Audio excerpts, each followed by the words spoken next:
Muy buenos días para todos.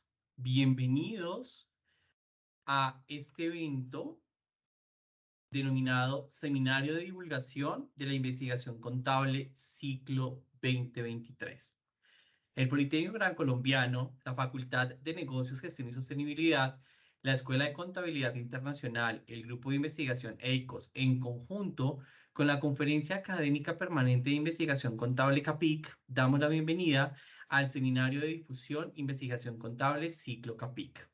Este evento, en el cual se busca difundir la investigación de la disciplina contable, está dirigido a profesores de contabilidad, auditoría, impuestos, costos, finanzas y materias afines, investigadores, estudiantes de la carrera de contador público, contador auditor, seminaristas con investigaciones en desarrollo, tesistas en elaboración de trabajos y otros interesados. Durante este seminario vamos a estar hablando sobre la internacionalización de las pymes y los riesgos asociados al aseguramiento de la información financiera, de tal forma que podamos contribuir a la sostenibilidad de este tipo de organizaciones, teniendo en cuenta que en Colombia las pymes representan más del 99% de las empresas, generando aproximadamente el 79% del empleo y aportando en el 40% del Producto Interno Bruto. Como podemos observar con estas cifras, este tejido empresarial o este grupo empresarial o este grupo de empresas aportan significativamente dentro del desarrollo del país, razón por la cual se hace necesario generar estrategias como este espacio del día de hoy, en el cual aportemos en la generación de la sostenibilidad de este tipo de organizaciones. A lo largo de este seminario vamos a tener varios conferencistas o varios ponentes que van a estar desarrollando, van a estar presentando productos o avances producto de investigación asociado hacia las pymes. Razón por la cual vamos a dar en este momento paso al primer panelista, al profesor Jaime Castro y al profesor Roberto Gómez. Bienvenidos. Soy Jaime Castro, soy docente del Politécnico Gran Colombiano de la Escuela de Contabilidad Internacional. Con el profesor Roberto, pues estamos haciendo una investigación en la evaluación de los precios de transferencias en la presentación de información financiera para la toma de decisiones en pymes del sector industrial. Ese es el nombre de la ponencia y esa es la investigación. Sin embargo, nosotros partimos de un macroproyecto en el que también está integrado el profesor Javier Salinas. Se llama la internacionalización de las pymes del sector industrial con responsabilidad social empresarial asociados a los riesgos y aseguramiento de la información en las organizaciones. La idea ¿cuál es? De este macroproyecto vamos a profundizar en esta ponencia en la internacionalización de las pymes del sector industrial por medio de los precios de transferencia y cómo los precios de transferencia, más que impactar beneficios fiscales, van a impactar la elaboración y presentación de los estados financieros y la toma de decisiones con esos estados financieros. Entonces vamos a hacer una pequeña contextualización de lo que son los precios de transferencia. Los precios de transferencias son una herramienta utilizada por las empresas para determinar el valor de las transacciones realizadas entre entidades relacionadas en diferentes países. Relacionadas se refiere a vinculadas, a vinculados económicos. Estas transacciones pueden incluir el intercambio de bienes, servicios o propiedad intelectual y su valoración puede tener un impacto significativo en la presentación de los estados financieros de las empresas. Cuando dos o más empresas independientes realizan transacciones, los precios de productos o bienes y servicios, serán ese resultado normal y natural de una oferta y una demanda. Pero por el contrario, cuando se trata de operaciones llevadas a cabo entre vinculados económicos, podrían resultar influenciados con respecto a los beneficios fiscales que pueden tener cada uno de estos vinculados económicos. Entonces, lo que hacen los precios o la finalidad de los precios de transferencia es garantizar que los precios de estas transacciones se fijen en condiciones de mercado y no se utilicen para transferir beneficios fiscales a otras jurisdicciones, a otros países.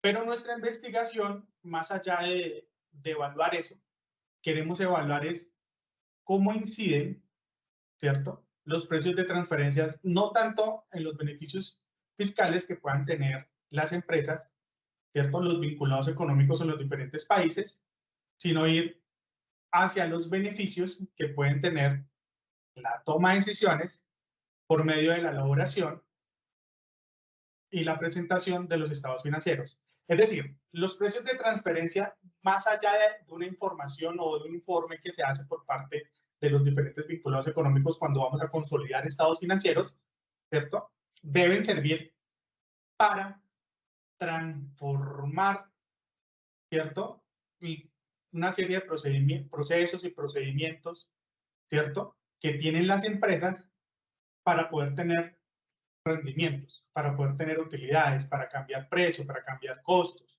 ¿cierto?, para cambiar la estrategia de la empresa como tal.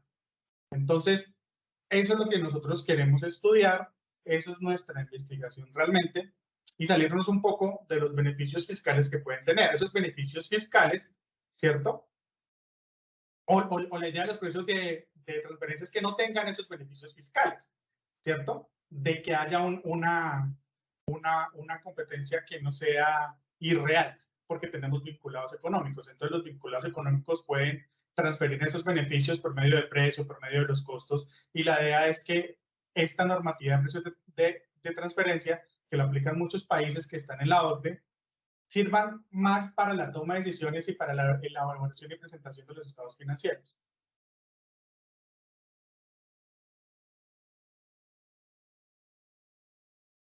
Con respecto a esto, pues el profesor el profesor Roberto nos va a hablar de las ventajas de los estudios de precios de transferencia.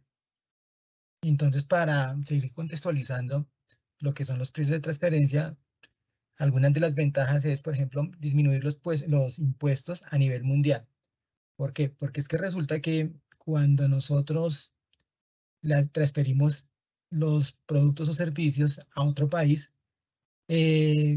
podríamos transferirlos al costo, simplemente al costo. Pero ¿qué pasa? Resulta que pues ahí el que no se beneficia es el país en el cual es el anfitrión. Por lo tanto, si queremos como que todos los países tengan su contribución en cuestión de impuestos, entonces la idea es hacer una proyección de los impuestos. Entonces, esa es una ventaja grande que comienzan a ver las pymes para que comiencen a hacer su planeación tributaria. Otra es disminuir lo que son los impuestos en las importaciones y exportaciones. ¿Por qué? Pues haciendo esa programación, mirando cuáles son más ventajosos o qué beneficio trae llevar el producto para un lado o para otro, entonces, es más, se puede canalizar en la identificación del negocio, ¿sí? Como la producción, dónde se manejan los inventarios, dónde está la mejor materia prima, dónde están los mejores sueldos. Entonces uno comienza a hacer toda esa parte administrativa para coger y manejar mucho mejor lo que son las importaciones y las exportaciones. Lo otro es evitar restricciones financieras y poder apalancar el dinero con dinero en los países donde se necesite. Entonces, yo necesito acá en Colombia un dinero. Entonces, ¿cómo se lo transfiero? Por medio de los productos. Los venden allí a menor costo y entonces, pues, se tiene el dinero necesario sin necesidad de entrar en financiamiento. Lo otro que se puede, dentro de esos precios de transferencia, es manejar las diferencias en cambio. Entonces, nosotros nos podemos comparar, por ejemplo, con Venezuela. Allí no se sabe si realmente el peso que ellos tienen les pueda beneficiar. Entonces, con los precios de transferencia, uno puede entrar a mirar dónde es donde esa diferencia en cambio o en dónde podemos tener una mejor rentabilidad. Y lo otro, para esto los precios de transferencia, es aprovechar todo lo que ofrecen los gobiernos, ¿sí? Los gobiernos ofrecen muchas garantías a las empresas y entonces cuando queremos internacionalizar las pymes, pues hay que mirar todas estas ventajas para que ellas las entren a analizar y no solamente entren a analizar los impuestos.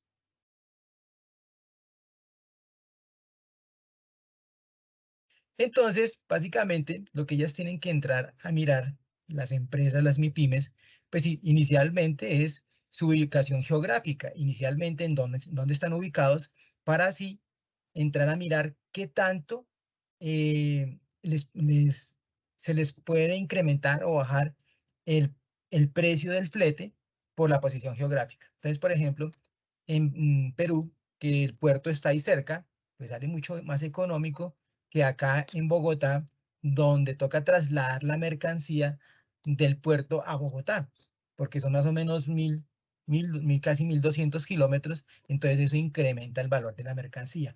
Entonces, la pyme tiene que entrar a mirar dónde se tiene que ubicar, dónde es mejor para ella. Hay que mirar también el tamaño del mercado. Hay que mirar, por ejemplo, en eso, por ejemplo, México.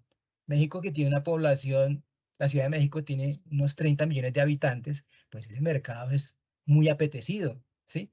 Pero si vamos a mirar Bogotá, que apenas tiene 9, entonces ahí es donde uno tiene que entrar a mirar ese tamaño, cómo le va a implicar en toda la parte financiera, administrativa, a la organización dentro de la empresa. Y eso tiene que conllevar a lo último a presentar la información financiera, porque hay que hacer una proyección. Está el nivel del mercado, ¿cómo lo vamos a presentar? ¿Cómo se va a hacer esa entrega de los productos? ¿Va a ser al por mayor, al de tal? ¿Vamos a tener un punto de venta? ¿Cómo está la composición competitiva de compradores y vendedores? Entonces, nosotros no estamos solos en el mercado, nosotros tenemos que ir mirando y asociando cómo nos podemos, o sea, cómo somos competitivos. Las pymes, cómo son competitivas a comparación con los otros competidores, ¿sí? Lo otro es la disponibilidad de bienes y servicios sustitutos, porque ahí está el otro asunto. Cuando nos vamos a comparar, nos comparamos bien sea con los que tienen el mismo producto y o si no, con los que están desarrollando alguna idea parecida. Entonces, eso ya nos trae a mirar otras cosas. Vienen los niveles de oferta y demanda. Allá en México, que son 25 millones de habitantes, pues habrá una demanda gigante por los productos. Mientras que si acá lo ofertamos poco, pues hay que entrar a mirar esa planeación. Está el poder de compra de los consumidores, ¿sí? Cómo se ha desarrollado la economía del país, dónde nos vamos a posesionar, dónde es más rentable el producto, pues, para poderle incrementar un poco más. Está los costos de producción, distribución y transporte. Entonces, ahí entra toda la parte de contabilidad de costos. Contabilidad de costos. Pues porque inicialmente tenemos que saber cuánto vale el producto, cuánto vale la distribución y el transporte del mismo. Y están también, por último, los cambios políticos. Hay que mirar toda la contextualización del país. ¿En qué anda? ¿De izquierda, de derecha? de, de una economía abierta con buenos impuestos. Entonces hay que mirar todo eso. Y todas esas circunstancias económicas pues le afectan a los estados financieros. Eso es directamente afectando a los estados financieros. Y con ello, una vez unos estados financieros bien elaborados, pues se tomarán unas decisiones de acuerdo a lo que nosotros podamos brindar como contadores. Ya partiendo de nuestra contextualización de los precios de transferencia, vamos a ir a nuestro objeto de la investigación, o a nuestro objetivo de la investigación. El objetivo, pues, general. Es que la investigación tiene como objetivo evaluar los precios de transferencias, pero en la presentación de la información financiera, para determinar los precios de transferencias de los bienes y servicios prestados a nivel internacional. Cuando se refiere a la presentación de la información financiera, se refiere a los estados financieros. Y vamos a escoger, o escogimos más bien, el sector industrial en Colombia, de pymes colombianas. Digamos que esa es la población grande, que puede requerir un esfuerzo significativo por parte de la compañía en términos de recopilación de datos. análisis comparativos y documentación adecuada. Ya, a partir de esa población, vamos a sacar una muestra solamente del subsector de aceites y grasas de origen animal y vegetal. Digamos, nosotros vamos a centrar nuestra investigación en esas pymes, de esas pymes que tengan, por supuesto, vinculados económicos en Latinoamérica y que pues consoliden estados financieros. Ese es nuestro objetivo de la investigación, y como metodología nosotros vamos pues hasta el momento a utilizar una metodología exploratoria descriptiva en la valoración de los precios de transferencias para la elaboración y presentación de los estados financieros en la toma de decisiones, y vamos a utilizar, ¿cierto?, el método de margen neto de transacciones, que es un método que emite la OCDE, ¿cierto?, para poder calcular los precios de transferencias. ¿Por qué utilizamos o por qué vamos a utilizar este método de margen neto de transacciones? Primero, porque la OCDE manifiesta que este método es más efectivo para empresas del sector industrial. Y pues la idea es recopilar los estados financieros por medio de las bases de datos, por ejemplo, de las superfinancieras o de las supersociedades, ¿cierto? Para recopilar los estados financieros, el estado de situación financiera y el estado de resultado integral, para poder aplicar este método de margen neto de transacciones. Por supuesto, estas empresas deben obligatoriamente tener vinculados económicos en el exterior para poder utilizar este método. Este método lo que hace es calcular, como su nombre lo dice, el margen neto, ¿cierto?, de la utilidad neta, ¿cierto? Y de esa forma comenzamos a comparar los precios de los diferentes vinculados económicos de acuerdo a la contextualización que se hizo anteriormente. Entonces, ahora bien, con la muestra que vamos a recopilar, pues inicialmente les vamos a contextualizar un poquito. Resulta que allá, este es otro método, pero pues es prácticamente lo mismo. Acá vamos a utilizar el precio, el del valor incrementado. Entonces simplemente se hallan los precios de los diferentes competidores, ¿sí? Está el competidor local 1, el 2, el 3, el 4, y cada uno tiene unos precios de venta. Acá están discriminados, ¿sí? Y entonces con una gráfica haremos dónde están o de dónde tienen que partir los precios. Entonces, por ejemplo, acá dentro de entrando en el cuartil, porque vamos a meter la estadística también, entrando en los cuartiles y con una campana de Gauss, entonces vamos a determinar dentro de esa muestra, que ya habló el profesor, esa muestra que son los aceites vegetales, porque son muchas pymes, vamos a determinar cuáles son las más representativas con respecto a la utilidad neta. Acá está con respecto al precio unitario, allá va a estar con respecto a la utilidad neta. Sacamos el porcentaje y vamos a determinar cuáles serían o en dónde tendrían que estar partiendo con ese método. Entonces, por ejemplo, acá se está mostrando que cuando ellos hallen su precio de venta, cada competidor, o sea, el que está haciendo el estudio de precio de transferencia, tiene que entrar a analizar cuál es el de menor y cuál es el de mayor. Y él estar dentro del rango. Y asimismo, pues entonces todas las otras empresas o cualquiera que quiera hacer estudios de precios de transferencia, pues tiene que hacer este estudio antes de ponerse a sacar su producto al exterior. ¿Para qué? Pues para que tenga utilidades, para que hayan impuestos, para que todo el mundo se beneficie, ¿sí?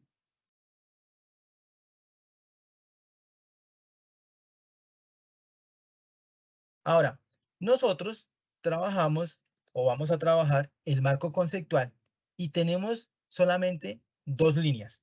Una, que es la OCDE, que pues básicamente ella nos establece los principios a seguir para el intercambio interno y externo de los conocimientos positivos y negativos que tiene el del trabajar con los precios de transferencia.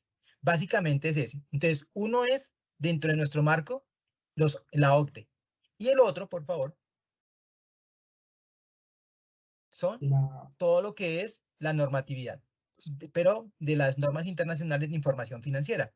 que son pues las que nos van a dar las directrices para mirar a ver cómo nosotros podemos organizar y presentar mejor la información. O sea, coger todas esas técnicas y guías que se presentan en las normas, aplicarlas en todo ese conocimiento y sacar algo que beneficie a las MIPYMES para que ellas tomen decisiones y que acompañen con esa y garantice toda esa economía financiera y que ofrezca con los periodos de transferencia todo un incentivo para que las empresas no se asusten, sino simplemente la tomen como beneficio para maximizar su negocio.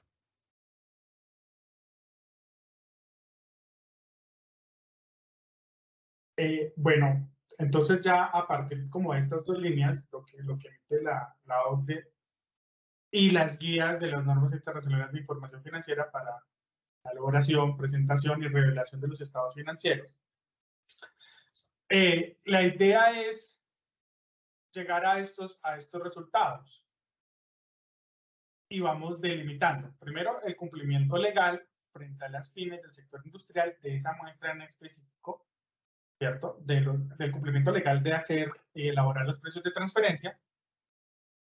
Y luego, cómo esos precios de transferencia, aparte de impactar en ese cumplimiento legal porque están obligados a hacer esos informes, cómo pueden ayudar a la presentación, a la elaboración, presentación y revelación de los estados financieros para la toma de decisiones por medio del método del MNT.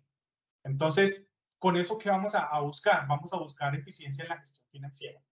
Esa es la idea, por medio de la normatividad, de la norma internacional de información financiera, pero al mismo tiempo vamos a buscar cómo se optimiza la carga fiscal de las empresas que pues, tienen vinculados económicos y están obligados a hacer precios de transferencia. Y de esta forma, ¿cómo pueden mejorar la imagen corporativa? Pero es que la imagen corporativa se va a mejorar también desde en nuestra investigación, desde la toma de decisiones, pero con la información financiera, ¿cierto? Y por último, el establecimiento de precios de mercado, que pues varía en conjunto, llamémoslo así, la elaboración de los precios de transferencia es informe financiero y de mercado, y con la elaboración de los estados financieros, ¿cómo impacta la elaboración de los estados financieros? Entonces me va a impactar, por ejemplo, en costos de ventas, en el mismo precio de los productos y servicios, en la composición también del patrimonio, en clientes, en inventarios, puede impactar en varios elementos de los estados financieros. Y la idea es buscar cómo impacta, ¿cierto?, a esos estados financieros, a esos estados financieros de esas pymes industriales del sector de aceites y grasas en Colombia. Entonces, esa sería nuestra investigación y partimos de estos puntos iniciales. Gracias, profesores Roberto y profesor Jaime. Interesante exposición sobre esa evaluación que ustedes hacen en los precios de transferencia y cómo pues, se presentan en la información financiera importante para las pymes y en su toma de decisiones. En este momento doy paso al público para en 5 minutos tener preguntas, dudas o algún aporte para nuestra ponencia. ¿Alguien quisiera, por favor, participar? Profesor Fernández, no sé, de los asistentes que escriban al chat. Profe Fernández, ¿no tienes audio? Yo tengo dos preguntas que nos dejaron por el chat para los profesores Roberto y para el profesor Jaime. La primera pregunta que nos dejan en el chat es, ¿cuál es el impacto de los precios de transferencia dentro de los estados financieros? Y la segunda pregunta, dentro de la exploración realizada, ¿cuál es el número de pymes que están obligadas a presentar precios de transferencia del sector que están investigando?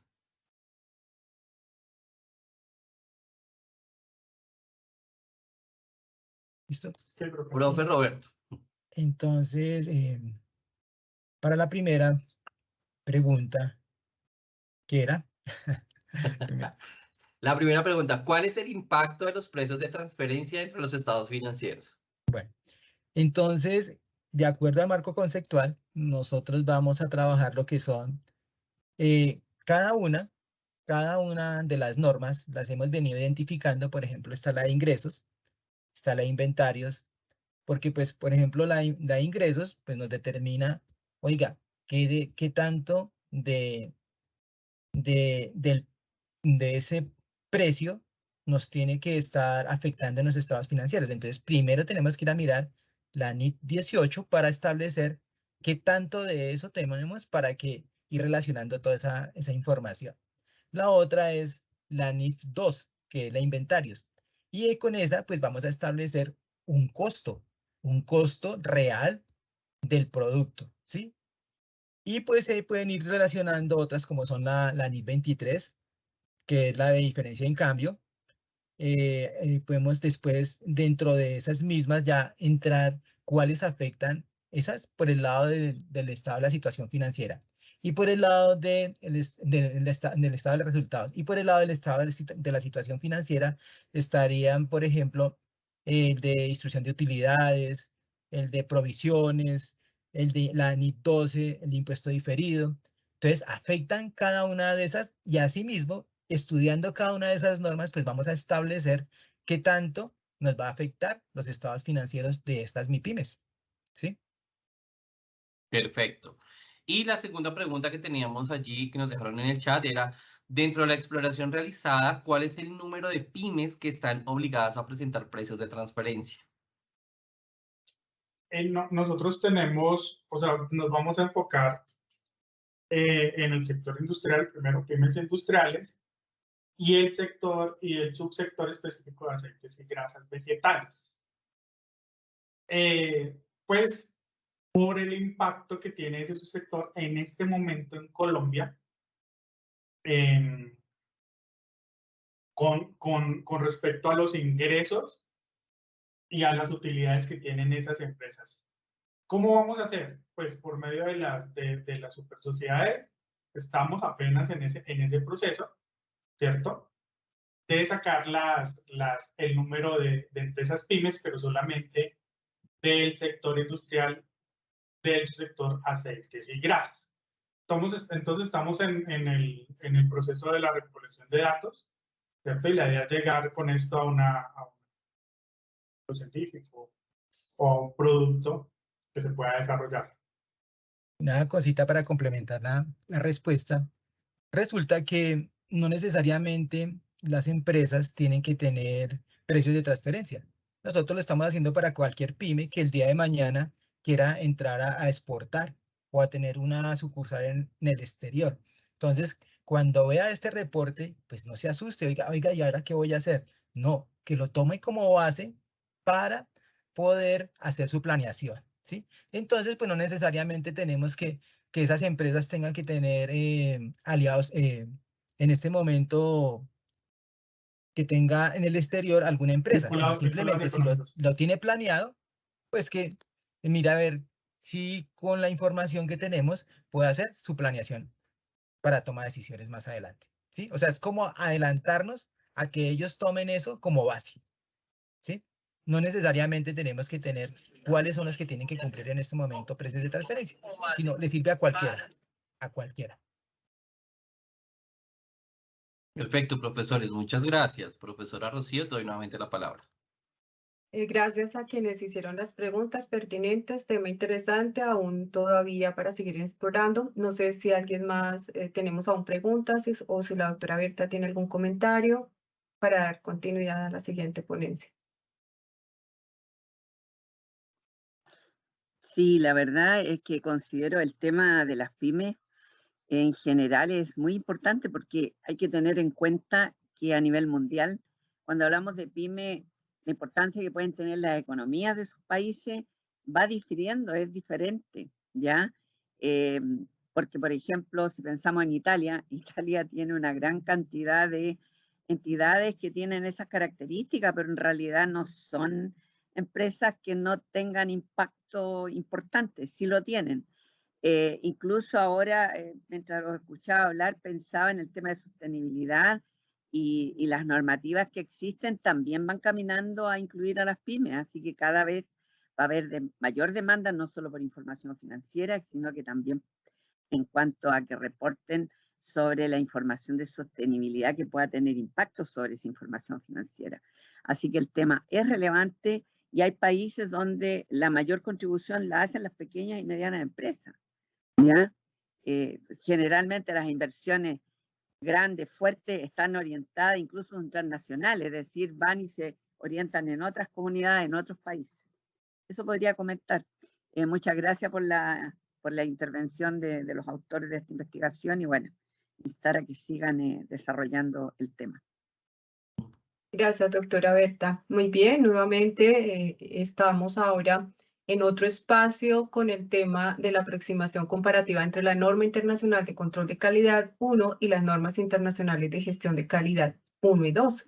Tema importante y relevante también para nuestro entorno de país y nos lo va a exponer el profesor Javier Rodríguez, quien en este momento es doctor en Ciencias Económicas y Administrativas de la Universidad de la Cooperación Internacional de México, trabaja con la Escuela de Contabilidad Internacional, es contador público y le doy la palabra en este momento. Gracias. Muchas gracias, profesora Rosy, y a todos. Muchas gracias por estar participando en el día de hoy en este evento importante para la investigación. Efectivamente, el tema que tengo para el día de hoy corresponde a la diferencia que tenemos con respecto a las normas internacionales de control de la calidad y las normas internacionales de gestión de calidad. Estas normas son emitidas directamente por la ISB, que es la entidad que emite toda la normatividad, tanto de aseguramiento como de información financiera. Desde este punto de vista, tenemos Profesor Javier, perdón, lo interrumpo. ¿Usted va a compartir presentación? Sí, estoy haciendo la presentación nomás. Ah, ok, vale. Ya lo iba a presentar. Qué pena. Gracias, profe Javier. Sí. Entonces, desde este punto de vista, nos damos cuenta de que ese proceso es a nivel global, no es solo aquí en Colombia, sino a nivel global. Estas normas internacionales de control de calidad se están aplicando aún en muchos países, a pesar que la ISB dio un tiempo en vigor para su aplicabilidad desde el 15 de diciembre del 2022. Hay muchos países que estamos rezagados, como en Colombia, no sé si en Chile o en otros países, en Paraguay, esté sucediendo lo mismo. ¿Qué dice la ISB? Dice, muy sencillo, tenemos que cambiar las normas internacionales de control de calidad por las normas internacionales de gestión de calidad, que ya va enfocada más a la parte de riesgos. Entonces, con esta pequeña introducción, doy inicio, voy a hacer la presentación. Ahora sí, mi profe Fernan, ya le doy la presentación. Listo, profe Javier, ya la veo allí. Sí, señor. Sí, de momento. Bueno. Aquí tengo la presentación, la primera presentación, diferencia entre las normas internacionales de control de calidad y las normas internacionales de gestión de calidad 1 y 2. El objetivo de este proceso de las normas es dar una estandarización en todas las actividades con respecto a el aseguramiento de la información, en donde se promueve la parte de competitividad y la seguridad de la calidad de la información. El objetivo de esta investigación inició con las normas internacionales de control de calidad 1, que busca asegurar de que todas las firmas de auditoría y los auditores o contadores independientes que estamos ejerciendo esa función cumplan con todos los requisitos que exige la normatividad. De hecho, dando inicio a estas normas internacionales de control de calidad, aquí en nuestro país, en Colombia, nosotros tenemos la Junta Central de Contadores, que es el ente regulador que nos da las directrices para el cumplimiento de nuestra normatividad, y a raíz de eso, la Junta Central de Contadores está haciendo visitas a las firmas de auditores y también a los revisores fiscales y a los auditores independientes para que efectivamente se den cuenta si se está desarrollando la función de aplicabilidad de la norma. Entonces, la primera idea de este proceso es de que va a haber una especie de seguimiento a la función de los revisores fiscales, contadores independientes y también de las firmas. Mientras que el objetivo de las normas internacionales de gestión de calidad es emitir una responsabilidad de la firma con respecto a la aplicabilidad de los riesgos, ¿sí? Cuando hablamos de riesgos, estamos diciendo de que estos riesgos tienen que ver con la ISO 9001 y también nosotros tenemos una serie de riesgos asociados a nuestra función, como ¿cuáles riesgos? Tenemos riesgos financieros, en donde uno de los riesgos puede ser falta de recursos financieros, falta del efectivo de la empresa. También otro riesgo que podemos tener en la empresa es referente a los riesgos de endeudamiento, a la variabilidad del tipo de cambio que hablaban anteriormente nuestros compañeros. Este tipo de cambio pues no lo podemos predecir y también viene siendo un riesgo para la empresa. Para ello se requiere que los auditores, los contadores, hagan una efectiva planeación con respecto a sus estados financieros. Otro tipo de riesgo que se maneja es el riesgo operativo. Cuando hablamos del riesgo operativo, podemos tener tales como la falta de recursos de suministros para el desarrollo de sus funciones, también la tecnología, entre otros. Otro tipo de riesgo que estamos sometidos es un riesgo estratégico. Cuando hablamos de riesgo estratégico, pues vamos a mirar a la competitividad, qué competitividad tiene la empresa con respecto a esos procesos y también el riesgo referente al cumplimiento, es decir, que nosotros tenemos que mirar la normatividad interna y la normatividad externa que tenemos en la organización y nosotros lo tenemos que evaluar además de auditarlo. Las normas internacionales de control de calidad, de acuerdo a las ASB, nos dice que está compuesto por responsabilidades de liderazgo en la calidad de la auditoría, recursos humanos, requerimientos de ética aplicables, estos requerimientos de ética aplicables que nos dan a nosotros, también los da directamente las normas emitidas por la ASB. Aquí en Colombia tenemos un parámetro casi extraño, en donde en el momento nosotros estamos aplicando dos tipos de normatividad referente a la ética.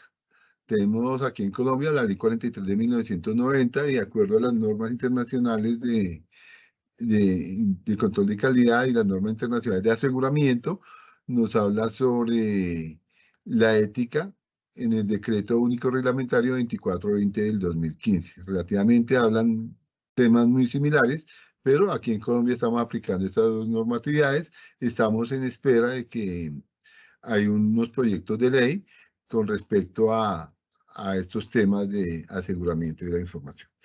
Realización de los encargos, aceptación y continuidad de las relaciones con clientes y encargos específicos y seguimiento. Esto es lo que les decía inicialmente con respecto a los objetivos, que le hace seguimiento la Junta Central de Contadores a que efectivamente nosotros cumplamos con cada uno de estos procesos.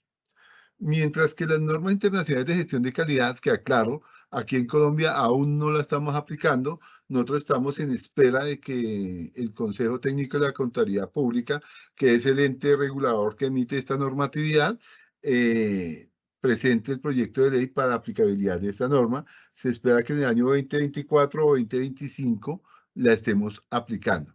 Entonces aquí nos damos cuenta que hay una parte de similitud con respecto a las normas internacionales de control de calidad. Lo único es que, como decía inicialmente, está relacionado directamente a los riesgos. Entonces aquí nos dice el proceso, el primer ítem que nos da con respecto al sistema de gestión de la calidad, el proceso de evaluación del riesgo de la firma, ejecución del encargo, gobierno corporativo y liderazgo, recursos humanos, tecnológicos e intelectuales, que ya voy a hablar sobre el tema, nos damos la comparación de ambos, requisitos éticos y relevantes, información y comunicación, aceptación y continuación de relaciones con clientes y compromisos específicos y procesos de seguimiento de corrección. Aquí tengo las diferencias que nosotros tenemos referente a estas dos normas que nos da la ASB. Recursos humanos. Efectivamente, nos habla de los recursos con los que cuentan las firmas específicamente para el desarrollo de los encargos que tienen para su desarrollo. Eso es lo que nos dice las normas internacionales de control de calidad. Mientras que las normas internacionales de gestión de calidad no solo habla de la parte de recursos humanos, sino también habla de recursos tecnológicos y también de recursos intelectuales, que es un cambio que nosotros tenemos que determinar en estos momentos, ya que nosotros estamos aplicando ya a nivel mundial la inteligencia artificial. Aquí en recursos humanos efectivamente se pueden aplicar. No hay ninguna normatividad que nos diga que nosotros no podemos aplicar la inteligencia artificial con respecto a la aplicabilidad de estas normas. El seguimiento, aquí dice, tenemos dos muy similares, el seguimiento de las normas internacionales de control de calidad y el proceso de seguimiento y corrección. Entonces, la parte de que anteriormente solo damos el seguimiento, ahorita ya hacemos una parte más de prevención, en donde damos las correcciones y también se pueden dar las respectivas recomendaciones. Responsabilidad de liderazgo en la calidad de la firma, gobierno corporativo y liderazgo. En ambos casos ya dan una responsabilidad directamente a los gerentes de las firmas, en donde son responsables de estos procesos. Ya lo hablábamos anteriormente con respecto a los requerimientos de ética aplicables, que en ambos casos sigue siendo igual. Yo les comentaba que estamos en espera de que se legalice o simplemente que el gobierno nacional nos dé la ley para mirar que si se aplica la nueva normatividad que está en el proyecto. Aceptación continua en relaciones con los clientes y encargos específicos son exactamente lo mismo y no cambió absolutamente nada. Realización del encargo y ejecución del encargo. Estos son dos parámetros que simplemente doy con respecto a este proceso. Hay que aclarar, y les aclaro, que la norma internacional de gestión de calidad está más relacionada con respecto a los riesgos. Información y comunicación es un tema que nuevo con respecto a estas diferencias que estoy dando. Ya que el equipo de auditoría debe estar en directo contacto con el gobierno corporativo. El proceso de evaluación de la firma también es un nuevo tema que nos da el ISB para su aplicabilidad. Voy a dar los conceptos de la norma internacional de control de calidad y la norma internacional de gestión de calidad. La norma internacional de control de calidad se refiere a las obligaciones de una empresa de realizar auditorías, revisiones, trabajos de certificación y otros servicios relacionados como parte de su sistema de control de calidad. ¿Sí? Entonces aquí es claro, es la obligación que se tiene para el desarrollo de las auditorías y también para el desarrollo correspondiente a la responsabilidad, a la revisoría fiscal. Aquí en Colombia la revisoría fiscal es un ente que el gobierno nacional aplicó con la ley 58 de 1931 para que protegiera la inversión de los inversionistas. En otros países, como en Paraguay, existe una figura muy similar que corresponde a la auditoría externa impositiva, y en México y en Ecuador se llama comisarios de cuentas, ¿sí? Relativamente no tengo conocimiento si en Chile también tenga una figura muy similar, en donde la responsabilidad del aseguramiento de la información recae sobre estos entes, sin importar que sea un contador independiente o que sea una firma de auditoría. Mientras que las normas internacionales de gestión de calidad consisten en abordar las responsabilidades de la firma de auditoría para diseñar, implementar y operar sistemas de gestión de calidad para encargos de auditoría u otros encargos de aseguramiento. Para finalizar, con respecto al marco conceptual, este marco conceptual que tomé para esta investigación se refiere directamente a las normatividades que nos da la ISB, que está relacionada con las normas internacionales de control de calidad y las normas internacionales de gestión de calidad. Y como resultado de esta investigación es de que esa es una obligación, ¿sí?, de todas las firmas de auditores para su cumplimiento, y la idea es darle un seguimiento.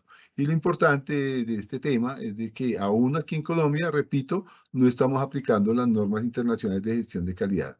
Muchas gracias. Profesor Javier, gracias por esta aproximación que nos hace de forma muy concisa sobre las normas internacionales 1 de control de calidad 1 y otro tema importante sobre la gestión de calidad 1 y 2.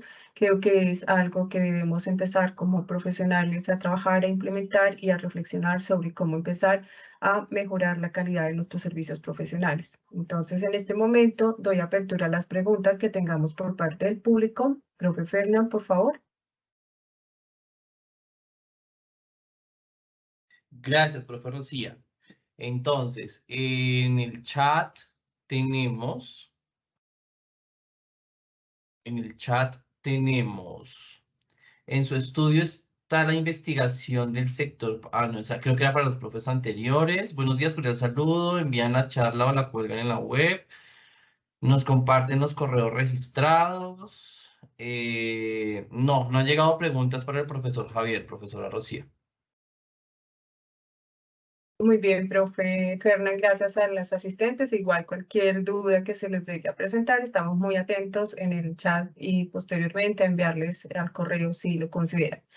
Doctora Marta, no sé, doctora Berta, si su merced considera algún comentario respecto al tema y un poco de contexto, cómo se funciona lo de normas internacionales de control de calidad y de gestión de calidad en Chile, como para tener también esta experiencia que están en ese país trabajando sobre el tema. La verdad es que no es el área que yo desarrollo así, pero sí tenemos clarísimo que la importancia que tiene el aseguramiento de la calidad, dado de que en general todas las normativas que hay a nivel mundial están orientadas fundamentalmente con un enfoque más bien a los inversionistas, es decir, a acreedores, a los que proveen los recursos a la empresa, y lo que se busca es la eficiencia del mercado de capitales, y eso requiere necesariamente que la información de la naturaleza que sea debe ser de calidad. Y ahí es donde hay diferencias de opiniones en términos de asegurar la calidad de esa información. Muchas veces hay procesos que se desarrollan, pero en definitiva más bien son de forma más que de fondo. Entonces, hoy día más que nunca es importante la labor que deben desarrollar, el rol que deben desarrollar los profesionales de nuestra área, que son fundamentalmente contadores, unos los denominan contadores públicos, otros contadores auditores, pero que en definitiva son los que tienen que verdaderamente hoy día no solo quedar en lo escrito, en la tinta, sino que en la práctica, que sean los garantes de la información que se revela a las partes interesadas y relacionadas con la empresa. Eso podría decir, en términos de normativa en el área de auditoría, aquí en Chile se alinean con lo que son las normas internacionales, de alguna manera hicieron ese esfuerzo. La Comisión de Auditoría del Colegio de Contadores de Chile se ha preocupado mucho del tema, y veo que están todos los ámbitos, están, ¿verdad?, definitivamente vinculando, porque tenemos que por un lado va digamos, la fuente donde se obtiene la información de tipo financiera y hoy día también la no financiera. Y de alguna manera ahí tienen que los organismos encargados de entregar estas normas de calidad, de aseguramiento, deben converger, digamos, porque al final es una sola, digamos, el objetivo son los mismos, los usuarios son los mismos, y aun cuando son informaciones una financiera y la otra no, de todas maneras se va a tener que dar información de calidad, ¿ya? Y hay que asegurarlo y hay que integrarlo. Integración, diría yo, que es lo importante. No se trata de ir generando normativas de forma independiente. Eso es lo que me surge de lo que he escuchado. Doctora Berta, muchas gracias por el aporte y los comentarios al tema del profesor Javier. Profesora Rocío, antes de dar paso a nuestro siguiente panelista, en este momento estamos compartiéndole a todos nuestros asistentes el código COAR. Agradecemos por favor realizar el registro correspondiente a las personas que estén registradas allí. Les haremos llegar las memorias o la grabación de esta actividad y de este evento y por consiguiente también los certificados de asistencia. Gracias, profesor Fernán. Muy bien, cerramos con un tema interesante que es válido hoy en día en este contexto de caos e incertidumbre que pues abordan las empresas, especialmente las pymes.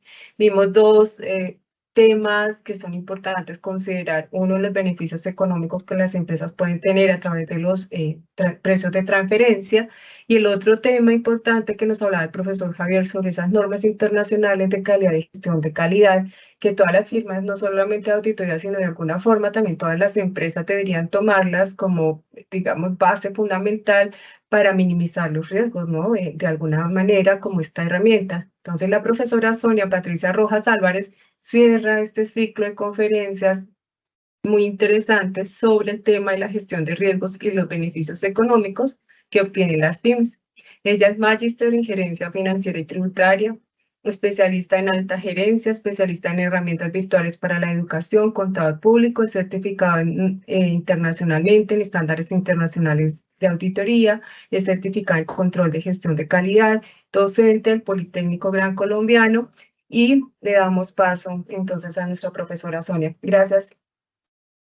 Gracias, buenos días para todos. Dando continuidad a nuestras ponencias, el día de hoy vamos a hablar de la gestión de riesgo en las pymes y los beneficios económicos. Bueno, como venían diciendo los compañeros, en cuanto a las pymes como tal, la importancia que tiene en la gestión de riesgos, pues va a ser que se anticipen realmente a que no vaya a suceder, a que no se vaya a dar esas pérdidas económicas que pueden tener. Claro, eso lo podemos ver en la norma, en lo que hablaban los profes en los precios de transferencia, en la gestión, en la operación, en la norma internacional, en las normas de aseguramiento. O sea que vamos a hablar de ese riesgo como tal. ¿Y qué es el riesgo como tal? Es la probabilidad de que algo negativo, ¿cierto? De que algo negativo suceda en la empresa o algo positivo no suceda, que nos pueda ocasionar pérdidas económicas en la organización, impactando el cumplimiento de los objetivos. Entonces, cuando hablamos de que es algo negativo, lo que queremos es anticiparnos. Lo que queremos es decir, oiga, efectivamente, nosotros como empresa no necesitamos llegar hasta el final para decir se materializó el riesgo y no podemos identificarlo como tal.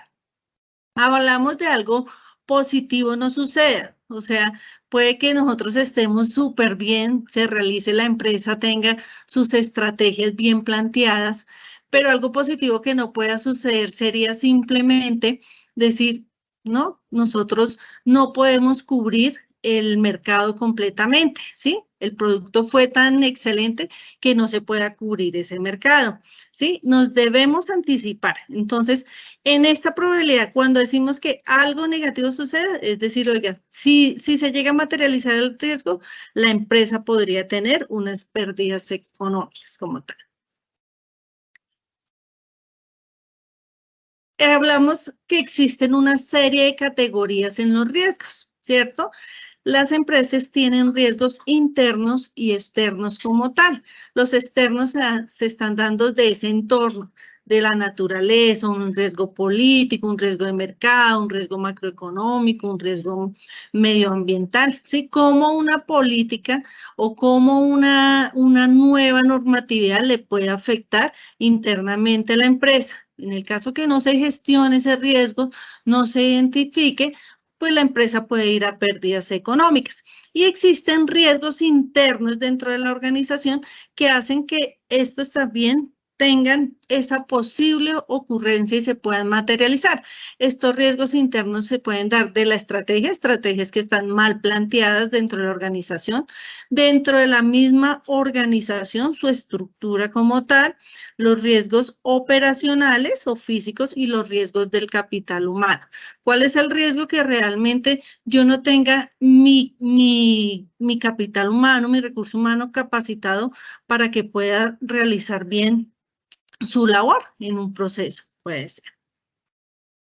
Bueno, estos riesgos, ¿cierto? Las fuentes de estos riesgos se dan por un factor externo, ¿sí?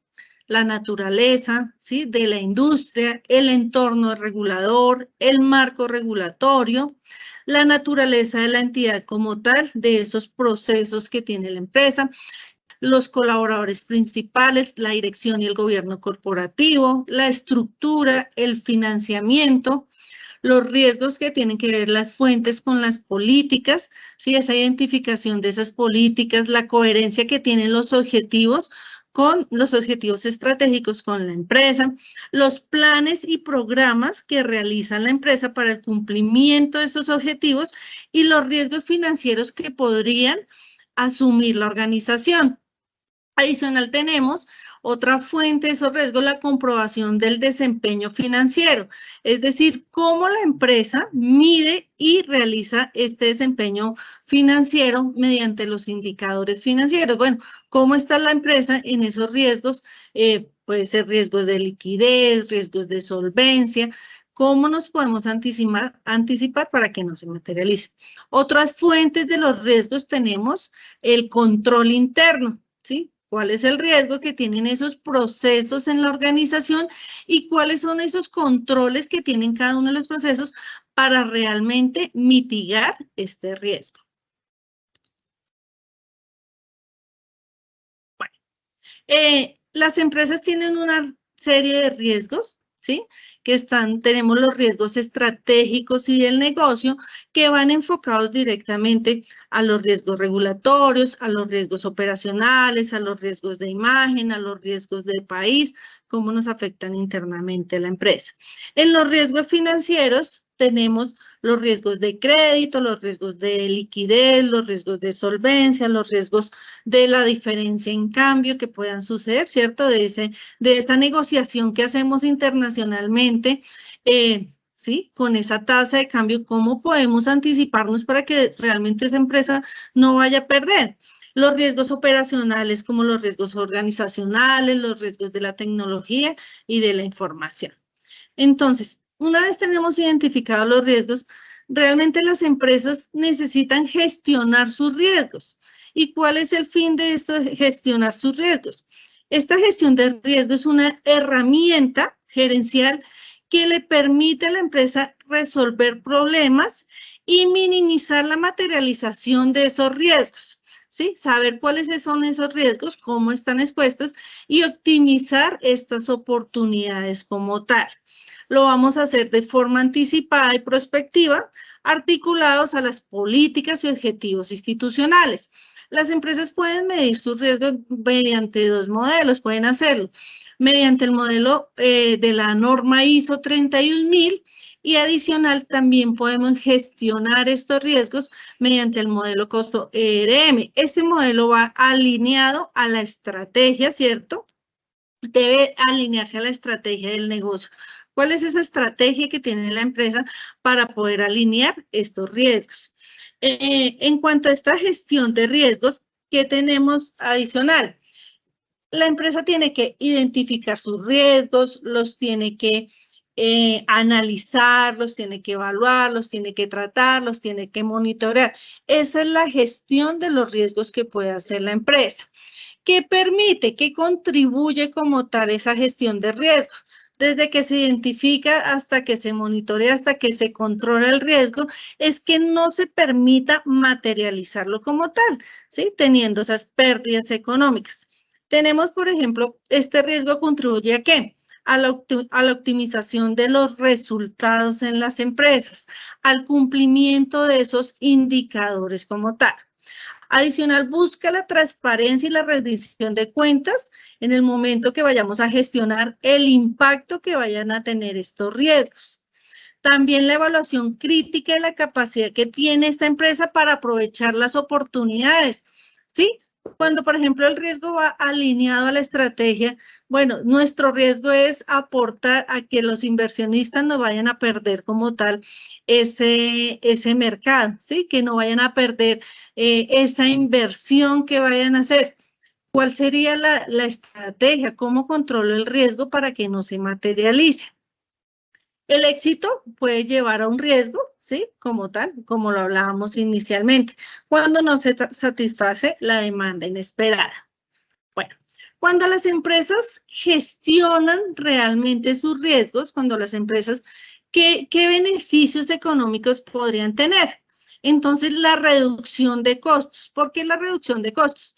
porque nos vamos a anticipar y a prevenir posibles pérdidas económicas asociadas con eventos no deseados. Entre ellos, un ejemplo claro, cuando yo manejo el riesgo, por ejemplo, un riesgo financiero que puede ser el riesgo cambiario, como gerente financiero, ¿qué podemos decir? No, anticipémonos al riesgo. ¿Qué vamos a hacer si nosotros actualmente tenemos una tasa de cambio de 3.900 y en unos 6 nos dieron una capacidad, ¿cierto? Un crédito, decimos, no, vamos a pagar a 3 meses o a 6 meses. Yo como gerente financiero, yo no puedo decir, oiga, efectivamente me voy a esperar hasta los 6 meses a ver si la tasa de cambio sube o baja. ¿Cuál sería anticiparme el riesgo? Yo puedo decir, no, el riesgo es que me pueda subir esa tasa y me pueda aumentar el valor que yo tenga que pagar por ese crédito que me dieran. ¿Qué hace el gerente financiero? Pues hace una negociación, ¿cierto? Un contrato forward, donde sencillamente me anticipo y digo, no, ese riesgo yo no lo voy a asumir, ese riesgo financiero, y más bien voy a negociar para pagar una tasa de cambio.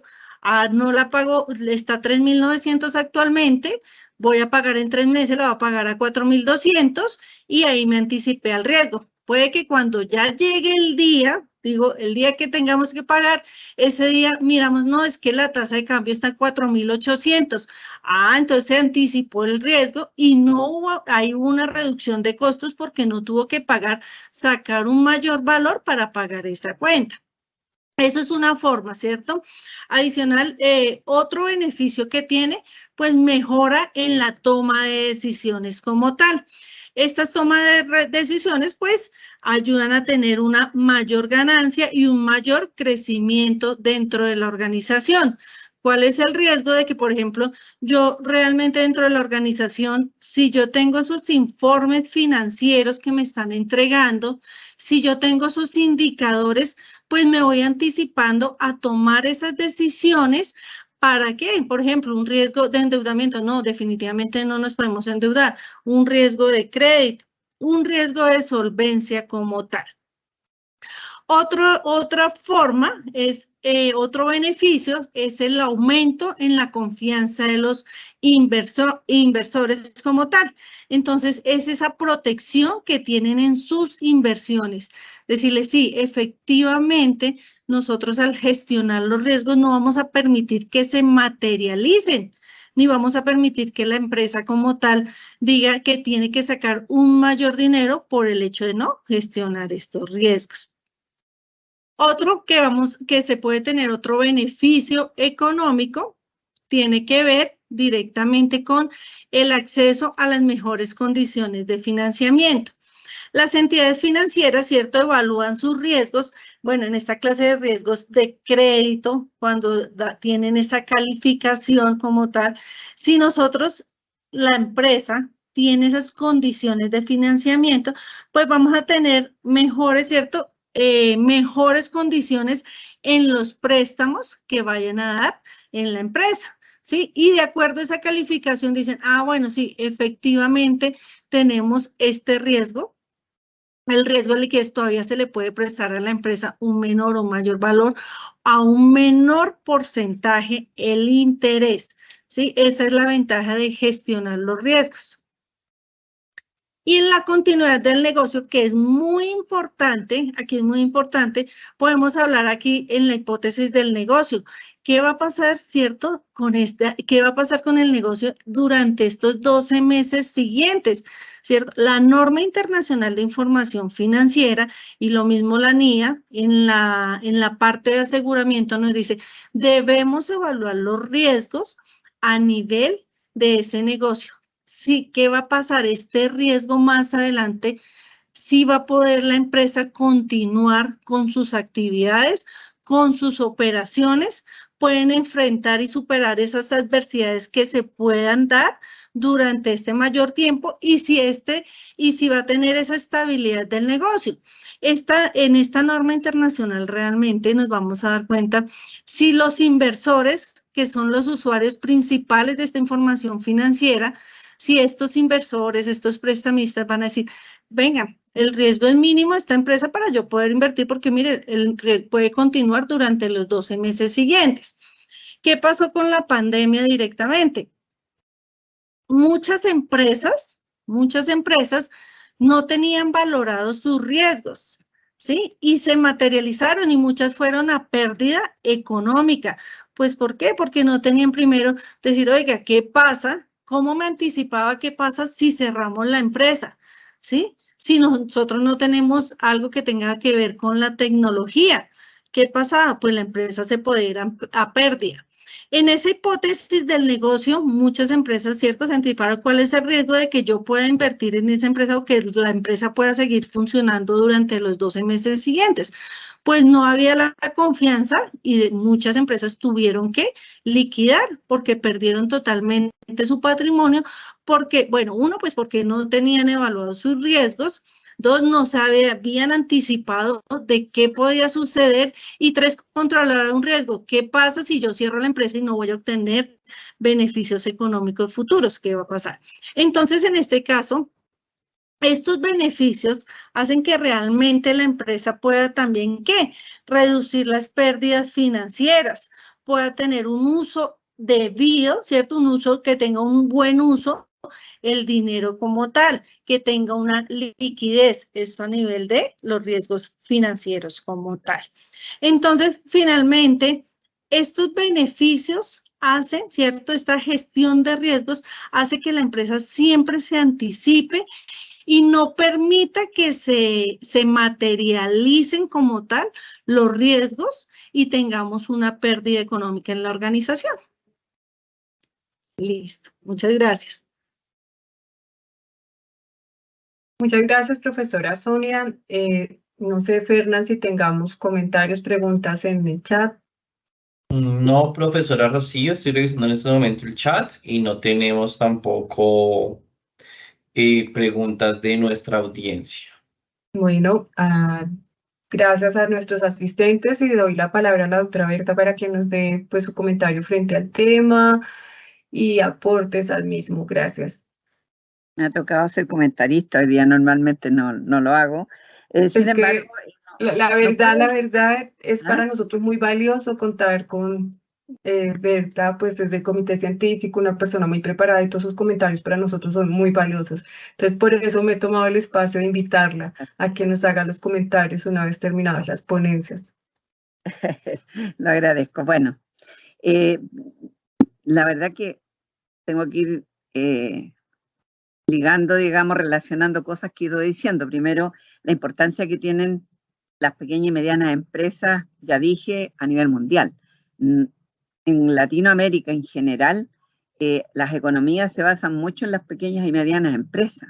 Y por lo tanto son ellas las que le dan la dinámica a la economía, son las que generan empleo, ¿verdad? Y son las que precisamente se exponen hoy día por todos los efectos que hay, por lo que es el efecto de la política, lo que pasa a nivel mundial, ¿verdad? El efecto, el impacto, el rebote que producen las economías locales, periodos en que hay dificultades a nivel del empleo, de la recesión y todo, son precisamente las más impactadas. Incluso si uno empieza a revisar cifras de cuando se crean las empresas y cuánto se mantienen vivas, la verdad es que hay mucha mortalidad, digamos, así como aparecen, también desaparecen estas pequeñas y medianas empresas y hay que cuidarlas. Y hay que cuidarlas. Y el otro tema que yo no puedo evitar pensar es que hoy día la demanda del inversionista para todas las empresas donde coloque recursos va a ser precisamente no solo, ¿verdad?, de que se refleje en la, como decía la profesora, doctora, en la información financiera, sino que hoy día van a empezar a haber requisitos también por la información no financiera.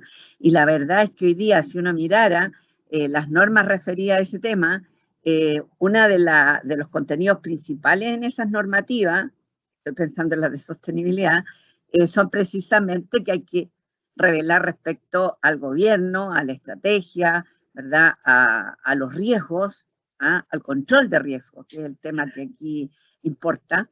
Y la verdad es que hay que revelar mucha información porque hay que mostrar desde quiénes son, digamos, como organismo, quiénes son los responsables, cómo hacen el proceso de gestión de riesgo, ¿verdad?